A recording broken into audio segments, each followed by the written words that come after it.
Cette émission est offerte avec vidéodescription. Mesdames et messieurs, Guy Nantel.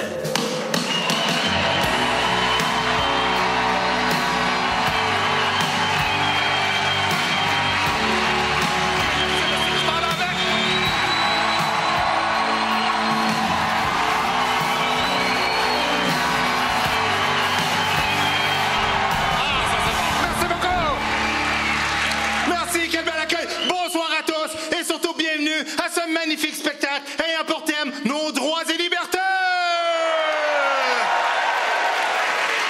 Ouais, monsieur! Pardon? Oui, OK, parfait. Prophète-en, tu diras peut-être pas ça à la fin du show. Alors, bienvenue à nos droits et libertés. Un spectacle très différent du précédent. Il y a des bonnes blagues dans celui-là. Et, non, ceux qui ont vu Corrompu savent que c'est pas vrai. Hein? Et ceux qui ont vu Corrompu savent que dans le dernier spectacle, j'ai incarné un dictateur. Et ça en avait choqué quelques-uns qui disaient que je me cachais derrière un personnage pour cacher ma propre mégalomanie. Alors, dans ce show-là, j'ai décidé de renoncer à mon personnage de dictateur et d'incarner ce que je suis vraiment pour vous, c'est-à-dire un gourou, mesdames et messieurs. Riez pas, j'ai ce qu'il faut pour vous envoûter. La preuve, à partir de maintenant, dans la prochaine heure et demie de spectacle, à chaque fois que vous allez entendre le mot gourou, vous autres allez me prouver votre entière dévotion en m'écriant très fort « Alléluia! » OK? Gourou! Ah, merci! Je suis très fier d'être votre gourou. Ah, si, on vient de partir le concept depuis 4 secondes pour vient d'en perdre 95%, là, hein? J'ai dit que j'étais votre gourou! Sauf que moi, contrairement aux autres gourous, mon but ce soir... Là, je pense qu'il y en a une trop parce que moi-même, ça commence à me tomber sur les nerfs, c'est une niaiserie-là. Contrairement aux autres sectes, on va le dire de même, mon but ce soir n'est pas de faire de vous des espèces de moutons abrutis qui allaient tout répéter ce que je dis. Mon but est de faire de vous des citoyens libres penseurs, enfin conscients de leurs vrais droits et leur vraie liberté, mesdames et messieurs. Hein? Oui, oh oui, vous pouvez, laissez-vous aller. Parce que vous avez vu ce qu'on est devenu les Québécois, un peuple de suiveux et de peureux à part ça. Hein? Et c'est comme ça que les religieux ont pris le contrôle de votre existence. Et là, je sais qu'il y a un paquet de gens qui se disent « Ah, oh, ça ne me concerne pas parce que moi, je ne suis pas pratiquant. Hein? » Il y en a beaucoup des pas pratiquants aussi ce soir. Ah oui, non, bullshit, vous êtes tous des pratiquants, monsieur. Parce que tu regardes les statistiques au Québec, seulement 17% des Québécois se disent pratiquants. Pourtant, 95% font baptiser leur enfant, se marient et ont des funérailles à l'église. Quand même bizarre pour du monde qui ne croit pas à rien, hein? Non, mais c'est vrai, parce que tu vois, moi, je ne crois pas en Raël et je te confirme que j'y crois pas en permanence, OK? Non, mais c'est vrai, tu me poigneras jamais en train de me faire une toque ridicule sur la tête pour y rendre hommage. Non, j'ai pas de cheveux, mais même si j'en avais, je le ferais pas, le toc, c'est correct? Oui, j'ai développé une expertise, madame, en matière de religion. Ça fait que si moi, je pouvais vous résumer l'histoire des religions en version simplifiée, ça ressemblerait à ceci. Au début des temps, l'être humain avait conscience de rien. Un jour, il y en a un plus allumé que les autres qui a conscientisé la mort. Il s'est dit, Christy, c'est pour ça que je vois plus mon chum de chasse depuis 3-4 ans. Ça doit avoir un lien avec les coups de masse que je donnais en face dans ces années-là, tu sais. Non, mais ris pas, parce que c'est ce qu'il a fait ce gars-là en disant ça. Il a inventé la religion, c'est pas rien. Sauf qu'au début, son système avait un maudit gros défaut, le polythéisme. Les pays ont inventé un dieu pour chaque affaire qui existait. On s'entend-tu que c'est un peu gossant de commencer à remercier le dieu du soleil, le dieu du gazon, le dieu du vin, le dieu de la poutine, pour ça sa journée à remercier Dieu, et ça fait plus beaucoup de temps pour les loisirs agréables de son époque, comme décapiter des mammouths. Alors, heureusement, pas longtemps après ça, il y a environ 4000 ans de ça, arrives-tu pas Abraham, le premier juif de toutes. Puis tu sais comment son business, eux autres, lui a dit, moi je vais inventer le monothéisme, un Dieu responsable de tout. Tout ce que tu as à faire, c'est une fois de temps en temps dire merci pour tout, le gros. Il fallait y penser pareil, hein? Il a fait de l'argent tellement, et c'est même parti des produits dérivés. Des kippas, des casses de poêle, la bouffe cachère. Non, ris pas, la bouffe cachère, c'est une maudite belle trouvaille. Ça, il vend exactement la même bouffe au monde, mais il y a un barbu qui fait ça devant, puis il est 25% plus cher. De flash pareil, même, tu sais. Sauf que lui aussi, son système a un maudit gros défaut, c'est qu'il y a un paquet de rituels qu'il faut faire pour faire plaisir à Dieu, dont le moins populaire de tous, se couper le bout du bat. Rien de moins. Heureusement, après ça, arrives-tu pas Jésus, qui lui naît, crois-le ou non, direct en l'année 0. C'est quoi les chances? Hein?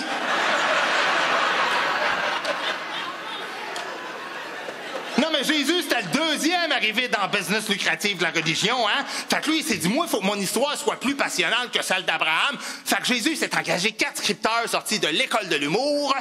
Matthieu, Jean, Marc, puis Luc. Pas de nom de famille, non.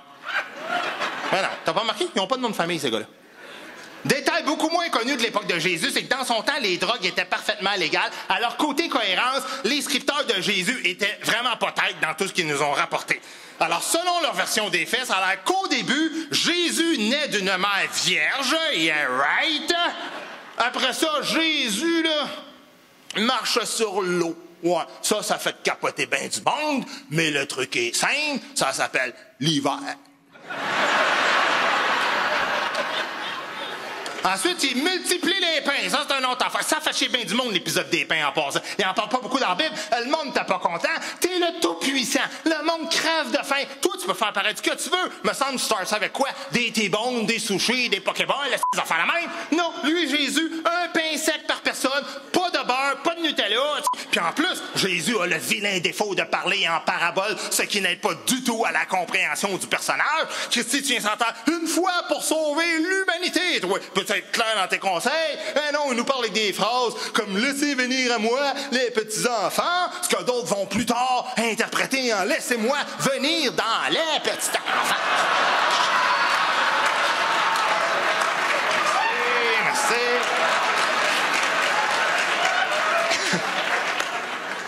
Non, mais ça a été un succès international, la business de Jésus Inc., hein? Parce que, oui, parce que ça a été quoi la force de Jésus? Ça a été de dire, fuck les rituels des Juifs. C'est ça qu'il a dit à son époque. Il a dit, c'est pas important les rituels niaiseux que vous faites. Ce qui compte, c'est l'amour que vous portez au fond de votre cœur. Hey, le monde était content d'entendre ça? Tout le monde était content, sauf la compétition. Eux autres n'étaient pas contents. C'est là qu'il a hérité de son nom de petit Christ, parce que... Ah oui, ils ont fait la vie dure, Jésus, les Juifs, hein? Mais Jésus n'a jamais baissé les bras. Particulièrement à la fin, là, il baisse.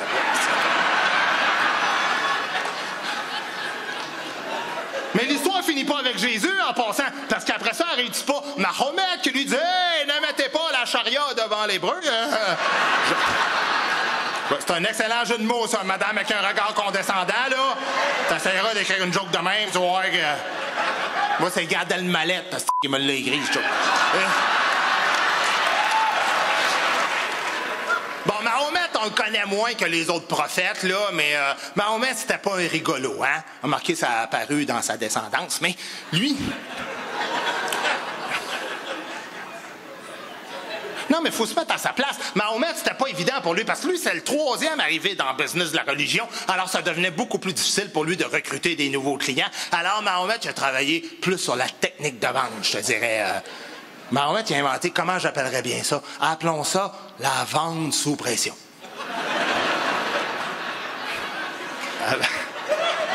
Avec Mahomet, tu rentrais dans sa gang, ou sa gang te rentrait dedans. Hein? Non, mais riez pas, parce que t'as pas une grosse gang comme aujourd'hui, hein? Au début, ça commençait tout petit, l'histoire de Mahomet, là. Il en parle dans le Coran, à page 41 et quart, Oui, le premier soir, Mahomet rencontre ses meilleurs chums et il leur dit « Les gars, si on veut que notre business marche, il va falloir tuer la compétition! » Il leur a dit, il dit, l'Ancien Testament des Juifs est rempli d'appels au meurtre. Les chrétiens vont bien vite partir les croisades. Nous autres aussi, il faut qu'on monte à Dieu à quel point on l'adore en tuant nos semblables. Sauf que là, il y a une petite gang là-dedans qui ont pris l'appel un peu trop au sérieux. Je ne sais pas si c'est pour ça que ces gars-là, mais d'après moi, les gars se pensaient d'une série, crinqués ben raide, se laissent pousser à la barbe longue même, mange plus pendant 1 mois, pas une goutte d'alcool. T'essayeras ça, toi aussi, ça donne le goût de tuer tout le monde. Hein? Puis en plus, l'autre tarlan de Mahomet, il s'en va rajouter, à chaque fois que vous allez en tuer un, je vous donne 72 vierges gratis! Quand il a vu à quel point son programme de fidélité marchait bien, c'est là qu'il s'est rendu compte que des vierges, t'as une denrée rare en là, hein? Tu as vite rajouté un petit caractère au paradis.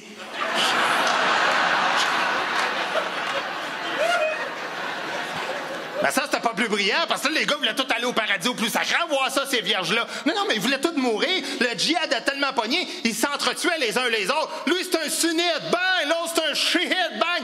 Un vrai carnage. Fait qu'il est venu un temps où il y avait plus beaucoup d'hommes et un gros surplus de femmes, ça a devenu désagréable. Et là... Non, mais attends! Mahomet, il avait vu ça venir, hein? Il a dit, les boys, pas de panique, j'ai trouvé la solution. À partir de maintenant, vous allez marier 4 femmes chats!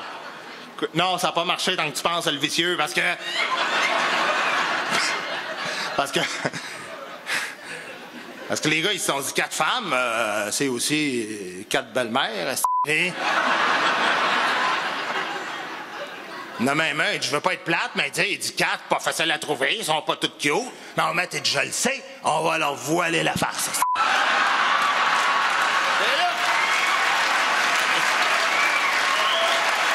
En tout cas, tous les détails sont peut-être pas exacts dans ce que je te compte depuis tout à l'heure, là. Mais ce que j'essaie de dire depuis 15-20 minutes, c'est que depuis des siècles dans les religions, on est gouverné par des bonhommes qui prétendent tout le temps vouloir notre bien, mais qui, au fond, sont une gang d'obsédés par l'argent, l'alcool, la drogue, le sexe puis la violence. Fait qu'étonnez-vous pas, c'est au 21e siècle, on a une société de débiles dans laquelle on vit présentement. OK?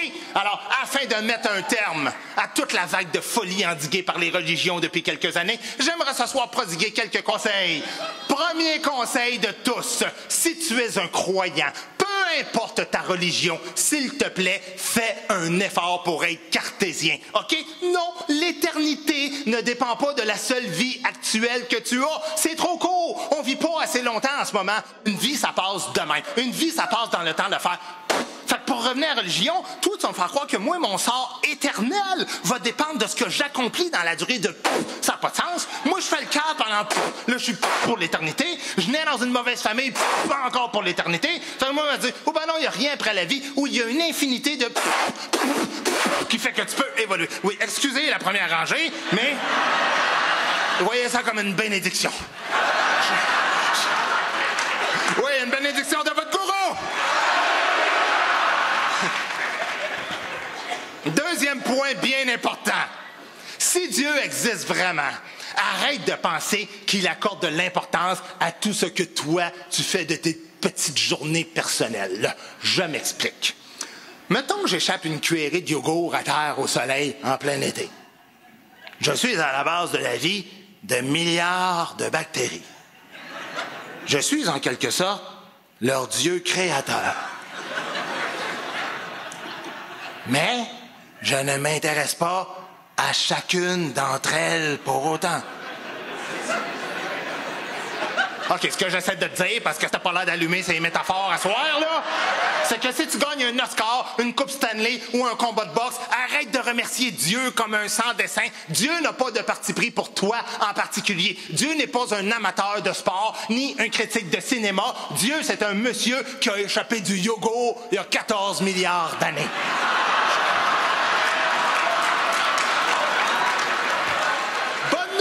Mesdames et messieurs, la liberté de culte est un principe fondamental pour lequel je vais être le premier à me battre. Mais en même temps, pour que la société québécoise fonctionne pacifiquement, l'État doit être laïque. Ça, je sais, c'est difficile à accepter pour les ultra-religieux. Alors là, je vais donner un exemple neutre pour que tout le monde comprenne bien les bienfaits de la laïcité. Regarde bien ça. Au Québec, tu es libre de faire du karaté. Hein? C'est un très beau sport et le port du kimono est une tenue très appropriée pour faire du karaté. Si toi, tu traites beaucoup sur le karaté, tu peux aussi te promener dans la rue avec ton kimono. On va pas te harceler. On va rire de toi, mais on va pas te harceler. Mais si en plus de ça, tu veux toi-même représenter l'État laïque et toi-même devenir police, douanier, juge ou fonctionnaire, malheureusement pour toi, le port du kimono n'est pas compatible avec ce type d'emploi-là. Ce n'est ni un affront à tes croyances personnelles, ni un jugement sur le Japon en général. Simplement un principe de liberté bidimensionnelle. Tu es libre d'arriver au travail avec ton kimono, mais ton patron est aussi libre de te crisser dehors avec ton kimono.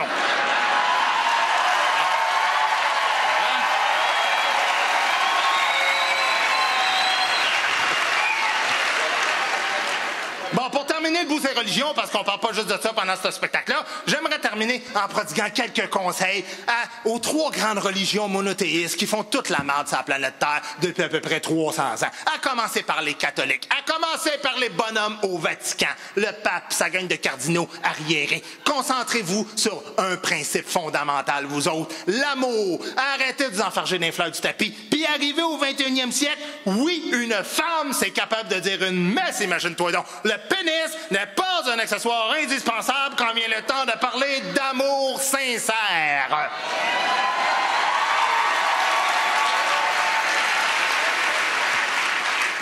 S'il y a de quoi, je dirais même que le pénis est souvent un obstacle quand vient le temps de parler d'amour sincère.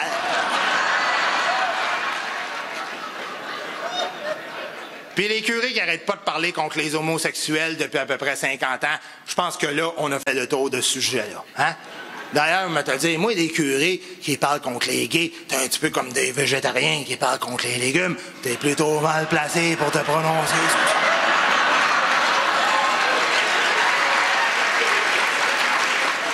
Les Juifs, maintenant! Non, je veux pas avoir de trouble ici, mais il est temps qu'on se parle. Moi, quand je les entends dire, le jour où tous les Juifs de la terre vont se réunir à Israël, il y aura un règne de 1000 ans d'harmonie entre les hommes sur la terre.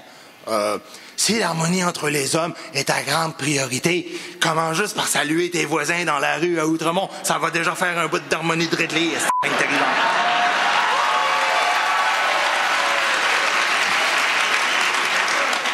Islam maintenant! J'espère que vous avez un petit peu de temps de libre. Non, on va commencer par le début, gang de racistes. 99% et plus des musulmans qui vivent au Québec sont des gens pacifistes qui veulent avoir la même vie paisible que vous et moi, OK? Mais le petit pourcentage qui reste, il commence à me gosser d'aplomb, par exemple. Fait que si ton Dieu te recommande vraiment d'aller tuer des mécréants au nom de l'amour, c'est un signe qu'il n'existe pas. Si t'entends des voix dans ta tête, c'est pas l'heure de l'Eucharistie, c'est l'heure du lithium. Mais oui, si tu parles à Dieu, t'es un croyant. Mais s'il te répond, t'es un schizophrène.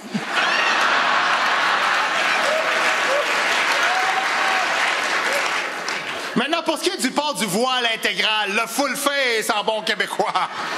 Non, mais ça, je sais que c'est toujours le choix des femmes et que les hommes ne mettent jamais de pression à ce niveau-là, hein?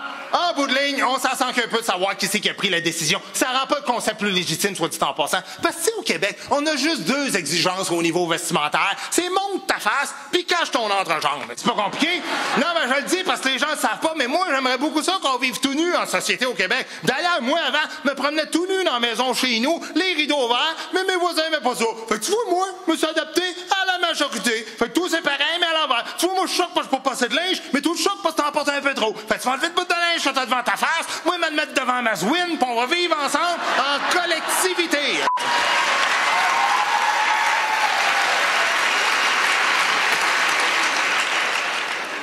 Si tu trouves le changement trop radical, fais-les graduellement. Fais comme les filles qui montent les seins de temps en temps, là, hein? Quand tu fais le olé, olé, flash ta face.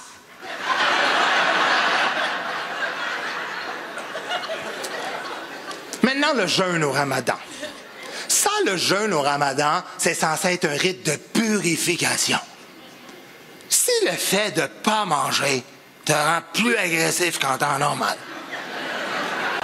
tu sais, ça te donne des frustrations ou même de simples petites envies de faire sauter la planète, j'ai un truc pour toi, va dîner. Non, mais c'est pas une joke que j'essaie de faire. C'est un vrai truc, puis on n'en profite pas de ce truc-là. Mais Christy, profitons-en, parce que le petit pourcentage de rien, là, de radicaux là, que tu veux pas qu'ils rentrent au pays, eux autres, ils peuvent pas tricher avec ça, la bouffe. Profitons-en, mais on ne fait pas. Ça, c'est comme quand t'étais rentré 25 000 Syriens il y a 2-3 ans aux douanes. Vous vous souvenez? Les 25 000 Syriens qui étaient rentrés aux douanes une couple d'années, hein? J'étais content de les aider, ces gens-là, parce que c'est des réfugiés, puis on choisit pas notre destin dans la vie, tu sais, puis ils ont pas couru après la misère.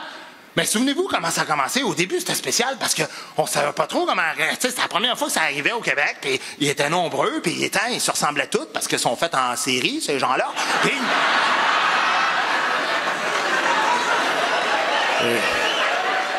Comment ça a viré? Ça a un peu mal viré. Parce qu'au début, ça avait bien commencé. Ils arrivaient, ils avaient faim parce qu'ils avaient voyagé pendant toute la journée. Fait qu'avant même qu'ils passent les douanes, on leur donnait une boîte à lunch, ils mangeaient, ils étaient contents, on était contents. Tout allait bien. Tout le monde était content là-dedans. Et un jour, pour vrai, il en arrive une gang et on leur donne de la bouffe et ils la mangent pas. Puis là, il y en a un, il va voir les journalistes, il dit « À partir de maintenant, on exige de la nourriture halal! » Bon, il l'a pas dit de même, il a dit « Halal! » On exige de la nourriture halal. Sinon, quoi? Tu retournes dans ton pays où il y a de la pas de nourriture halal, parce que elle est halal, mais pas là. Pensez-y bien, en effet. C'est pour ça, moi, pour éviter cette petite gang-là, là, premier repas sur leur serre, des chops de porc, des oreilles de Christ, puis une petite chope de caribou. Si tu peux pas avaler ça en situation de famine, apprends pas les paroles du Haut-Canada par cœur, on retiendra pas tes services. C'est-tu correct, ça? À un moment donné. Non, mais je vous la pose pas vrai, la question. Est-ce qu'on peut rire des emmerdeurs qui nous empêchent d'être qui on est? Vous dites oui, mesdames? Parlons des femmes, justement. Ouais, parce que le musulman peut marier 3-4, là-bas sont tous soumis, c'est lui le boss. Mais ici, au Québec, on a perdu complètement le contrôle de la situation.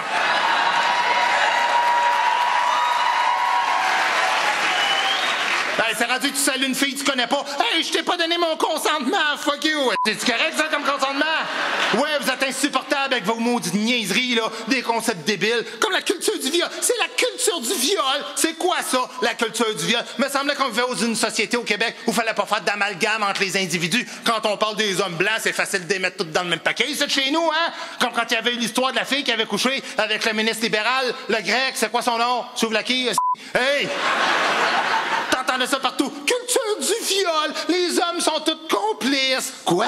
On n'est pas complices de rien. De quoi tu parles, toi? 99,999% des hommes au Québec, on est contre les violeurs. On veut qu'ils finissent en prison, nous autres avec. Mais quand toi, t'as pas ça dans ton tempérament, ça te complique l'existence, les histoires de MeToo pis tout ça. Là, c'est rendu que ça prend le consentement de la fille à chaque étape de la relation. Hey, ça commence à être gossant d'aller baiser chez le notaire. Signe ici, chérie, le bout où je peux te grabber le pussy.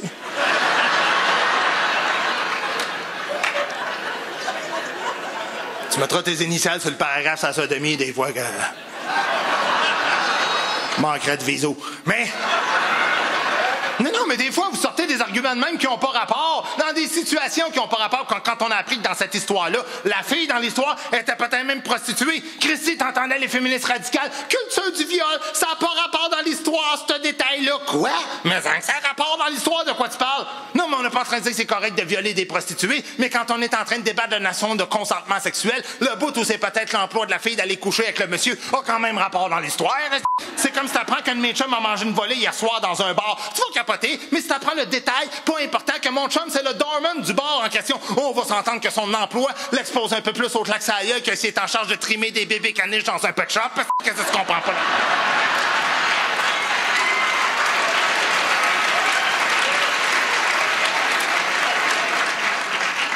Non, mais moi, excuse-moi, là, mais moi, un homme qui me met la main dans une culotte, je dis pas, tous les hommes sont comme ça. Moi, je dis, enlève ta main, Gilbert.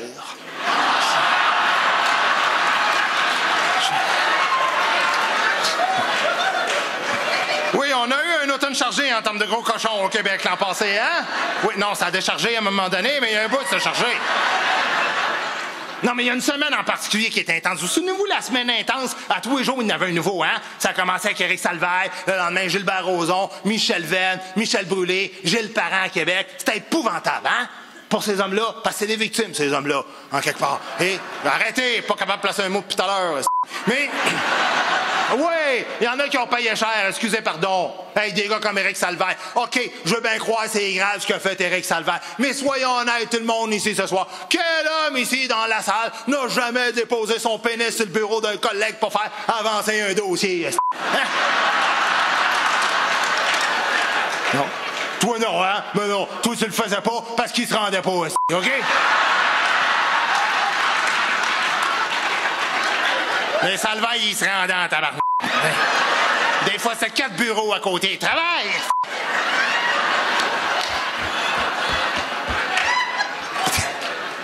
Il était payé liquide, ces stagiaires, hein? Et... Non, mais pour vous montrer à quel point les vraies victimes du MeToo au Québec, ça a été des hommes et que les femmes ont juste essayé d'être opportunistes pour faire pitié, ça a été qui les premières victimes, les premières personnes qui se sont plaintes de leur souffrance dans le MeToo québécois, ça a-tu été des femmes? Non, ça a été des hommes dans l'histoire d'Éric Salvaire. Hein? Ça a été, oui, des hommes gays, mais on appelle ça des hommes, ces personnes-là, en 2019. Et... Non, non, non, non, non, non, non, non, non, non, non, non, non, non, non, non, non, non, non, non. Je suis pas un homophone. Je suis pas un homophone. Ce que je te dis, c'est qu'un gars straight qui se fait agresser sexuellement par une femme, c'est plus rare. Ou disons, on vit pas ça de la même manière.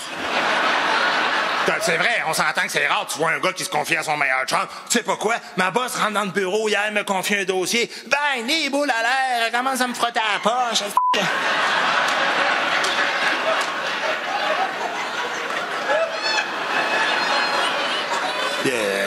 Et embauches-tu encore?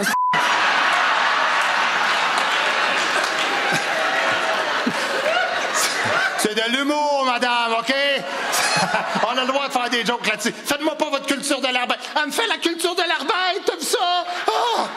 Bon, ouais, la femme est même pas gênée de te faire son arbaïde de même, hein? Et ça prouve quoi, ça? Ça prouve que c'est la femme qui l'a gagné, la guerre des sexes au Québec, puis on n'ose pas le dire publiquement. Et quel concept démontre que la femme l'a gagné, la guerre des sexes? Tout le monde le sait, c'est le fameux concept de tout le monde ensemble. Vous savez rien, à vous le dire. C'est le fameux concept de fidélité. Parce que c'est prouvé, ça, que peu importe l'espèce, le mâle est toujours condamné à aller distribuer sa semence le plus souvent possible, tandis qu'en général, la femelle, elle, attend comme ça la venue du meilleur mâle, ou du moins pire dans certaines rangées que j'ai d'en face à soir. Mais on a tous nos besoins physiques irrésistibles. Mais pour une raison qu'on comprend pas, au Québec, on a juste adopté le modèle de la fidélité féminine, ce qui prouve que c'est la femme qui mène. Parce que si c'était l'homme, ce sera pas l'adultère qu'on fera en cachette, ce serait la fidélité. T'entendrais ça une fois de temps en temps sur la rue. Tu sais pas quoi? Ça a l'air que Roger faut juste une femme. C'est dégueulasse. Là, vous faites « Oh, madame, parce que vous les comprenez pas, les lois de la nature. » Écoutez-les, les documentaires comme Découverte, vous allez voir, de l'escargot à l'éléphant, en passant par la plante qui fait tout se tremper l'étamine dans la plante voisine. Le mâle est un donneur universel et les femelles le moindrement intelligentes sont capables d'accepter que les mâles les plus puissants donnent leur semence au plus de femelles possible. C'est pas une question de jalousie, c'est une question de reproduction de l'espèce. Mais la seule exception que la nature a faite, c'est l'humain québécois, où la société matriarcale fait que l'espèce empire de génération en génération. Parce que le concept de fidélité fait en sorte que les candidats les plus tarés sont capables de se reproduire autant, sinon plus, que les meilleurs.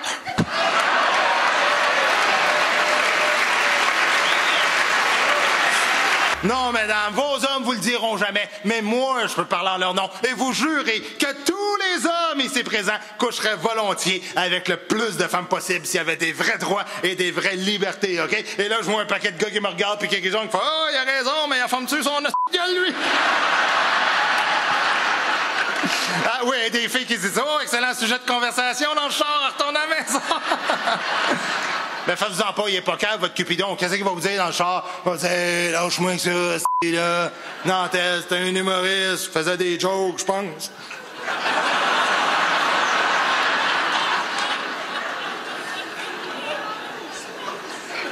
Et tout ça, là, tout ce que je vous dis depuis tantôt, c'est sans même parler de toutes les souffrances que ça nous inflige à nous autres, les hommes, de devoir avoir ce type de comportement-là.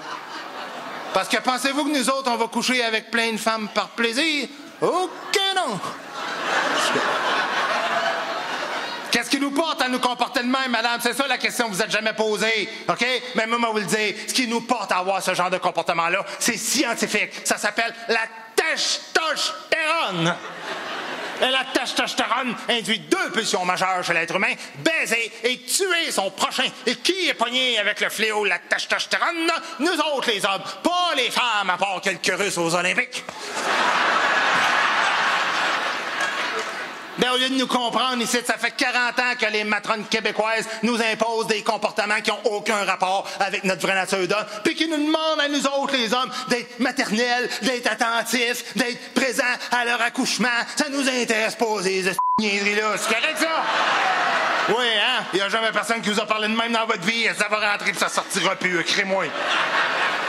Dites-vous une chose, c'est aussi difficile pour nous de demeurer fidèles que pour vous autres d'avoir un orgasme en dedans de 90 minutes. Mission impossible, mais au moins nous autres, on collabore avec votre handicap.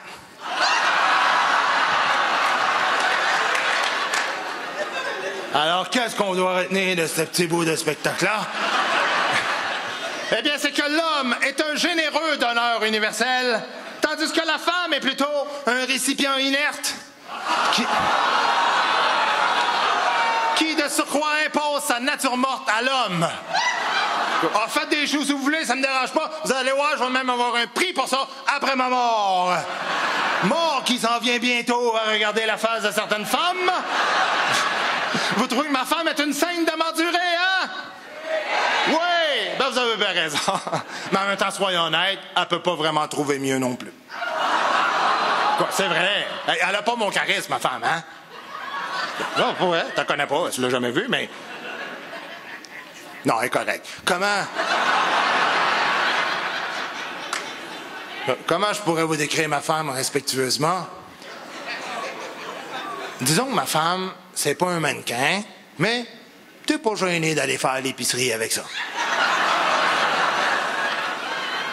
Chez Walmart. C'est de l'humour, madame, ça achève ce bout-là, là, OK? À des qualités. Là, j'ai un blanc, maintenant, mais... Non, mais elle consomme peu, excellent rapport qualité-prix, assez compact malgré un derrière de plus en plus spacieux. Vous voulez que je me ferme, hein? Oui, vous voulez me censurer? C'est exactement ça, la liberté d'expression. Madame avec une blouse des années 90, c'est le droit de dire ce que même le public va pas entendre. Tu vois, elle vient voir un show, sa liberté d'expression, mais elle veut que l'artiste se ferme en première contrariété. Ça, c'est féminin, en maudit comme comportement, OK? Oh, puis je niaise pas. Demandez à n'importe quel humoriste va vous le dire. 95% des courriels de bêtises qu'on reçoit, c'est des femmes qui sont pas capables de comprendre le concept d'une joke. Ils sont pas rendus à ce stade-là de l'évolution, hein? Oui, parce qu'un homme, ça a plus d'humour qu'une femme dans la vie. J'espère que vous êtes capable de le reconnaître. Hey, certain. Un gars, ça aime ça niaiser. C'est dans son ADN. Hey, le gars, s'il fait des jokes de bébé mort, il va rire, hein? Parce qu'il sait que le bébé dans le joke, il existe pas. Tu peux faire ce que tu veux. Tu peux le kicker dans la face. Tu peux te puncher dans la tête. Tu peux l'écarteler. Galère, elle est là. Non, c'est pas ça. J'écartèle de l'air, Paul. Y a pas de bébé.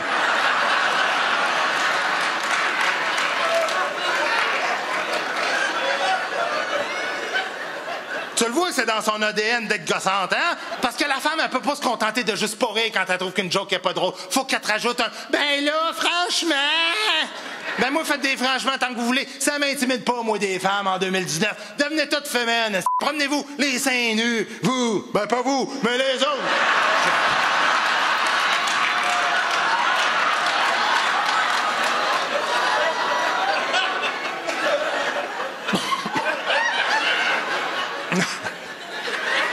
Non, c'est pas gentil.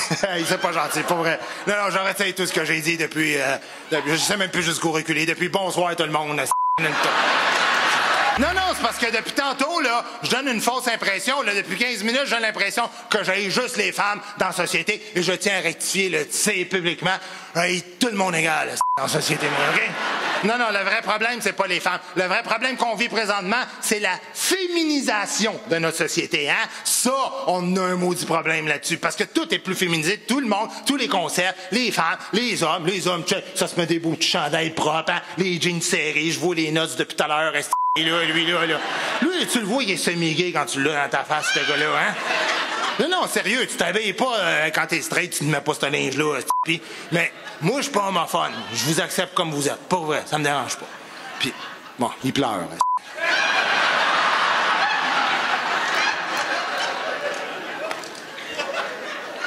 Ça n'a pas de sens. Ça n'a pas de sens d'être humoriste aujourd'hui. On peut plus rien faire. Partout où tu te promènes, puis t'en rencontres des gars de même sur la rue, puis ils viennent te parler. Ces gars-là, ils viennent te dire comment faire ton métier. Je te jure, je niaise pas. Ils sont là. Là, ton prochain spectacle, je te le dis. Fais pas de joke, c'est les femmes. Fais pas de joke, c'est les gays. Fais pas de joke, c'est les petits handicapés qui chantent comme un chaudron. Mais, j'ai pas nommé personne. Cessez vos jérémiades. Non, mais à ce temps qu'il nous a dit combien ça coûtait rire de lui, moi, je budgète ça dans le show, 15. Il peut me poursuivre. Parce que ça me dérange, poursuis-moi. Je suis pas moune comme Mike Ward, moi, je vais pas aller broyer à la TV. Qui me poursuive? Combien il y a eu? 42 000. 2 shows gratis.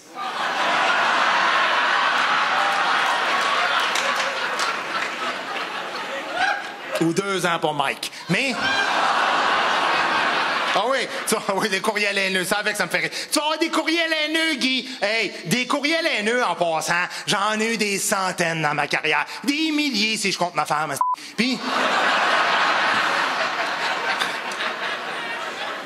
me promène sur la rue, j'en ai pas de problème. Le monde est respectueux avec moi. C'est là que tu vois qu'aujourd'hui, on vit dans une société de débiles où faut pas que tu te poses la question quand tu es un humoriste, comment mon public va prendre mes jokes. Faut que tu te demandes comment le plus cave dans la société dans laquelle je vis, qui achètera jamais de billets, va accepter mon humour. C'est insupportable. On peut pas vivre de même. Parce que vous, c'est quoi le vrai drame qu'on vit en ce moment? C'est qu'on peut pas calculer l'intelligence des êtres humains. Hein? Parce que comment on calcule l'intelligence des humains en ce moment? Avec le quotient intellectuel. Si tu veux calculer l'intelligence d'une personne, calcule pas le quotient intellectuel, calcule le quotient humoristique, la capacité de rire d'une joke quand c'est une joke. Et je suis convaincu de ce que je vous dis là, les gens qui ont de l'humour dans la vie sont des gens plus brillants que la moyenne de la population. OK? Pour vrai, je suis convaincu de ça. Je suis sûr de ça. Hein? C'est vrai. Parce que qu'est-ce qui différencie l'humain de l'animal?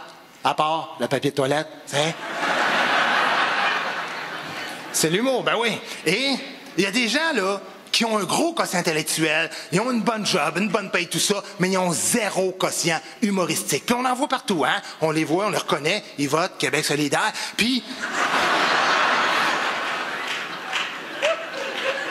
Non, mais des fois, t'as pas de préjugés sur la personne. Sérieusement, tu sais, tu vas dans un party, tu rencontres un gars, tu l'as jamais rencontré de ta vie, tu te mets à jaser avec, tu te dis tabarouette quand c'est des affaires. Colin, c'est une bolle, ce gars-là. Tabarouette, t'es un génie. Puis là, au milieu de la conversation, tu pousses une joke, ça fait boum. Tu dis, ben non, t'es un escap.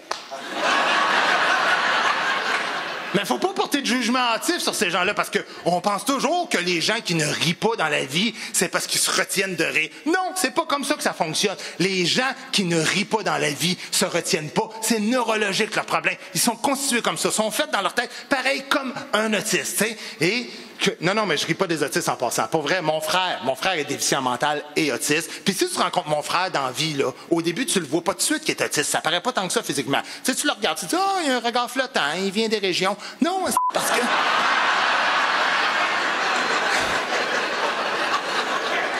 Il n'est pas agriculteur, rien, c'est juste que...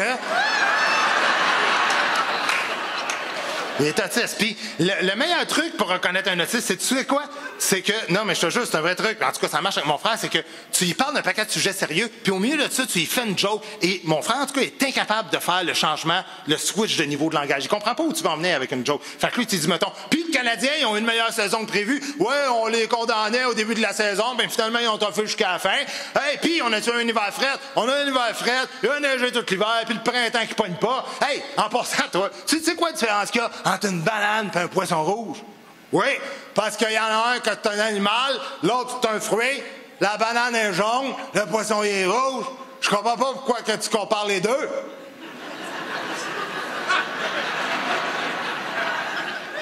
On va s'entendre qu'à partir de là, ça va prendre un bon punch pour faire rire ces gars-là.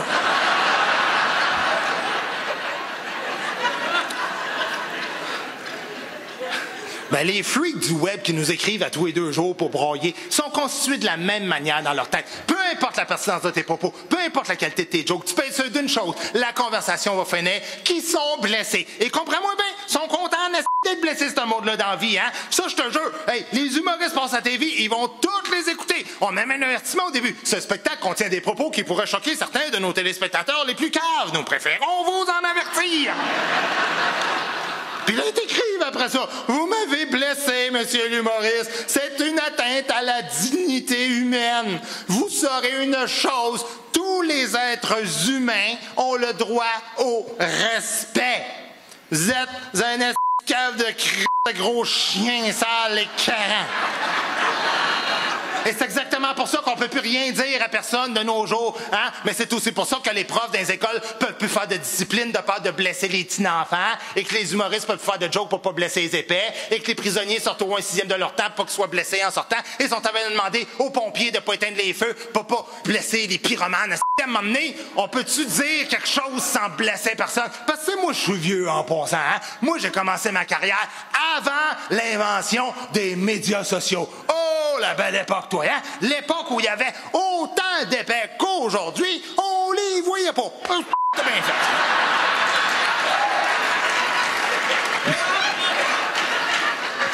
Mais aujourd'hui, ils ont une tribune, ces gnochons-là, hein? Et ils ont l'impression que leurs propos sont d'intérêt public. Comme l'autre jour. Écoute ça. L'autre jour, je mets juste une photo de mon petit lapin sur Facebook. J'écris à peine une phrase en dessous. Vous trouvez pas qu'il serait bon dans une sauce en moutarde?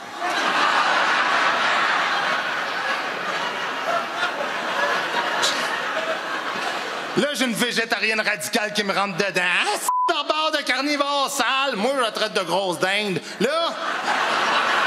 il y a 7-8 femmes qui embarquent pour la défendre. Des photos trop petites, pas capables de rien voir. Delete, delete. J'ai dit, t'es pas contente, allez donc vivre dans une république de bananes. La Ligue des Noirs, qui se rajoute à ça. T'es raciste, Nantel, t'es raciste. En part ça, il est comme Robert Lepage. Comment ça, il n'y a pas d'acteur noir dans son spectacle solo?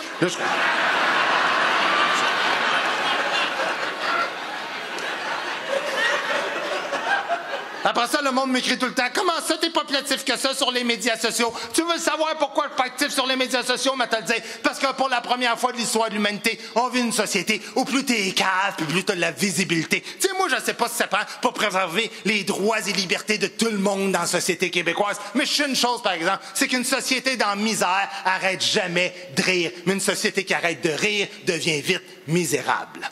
Voilà.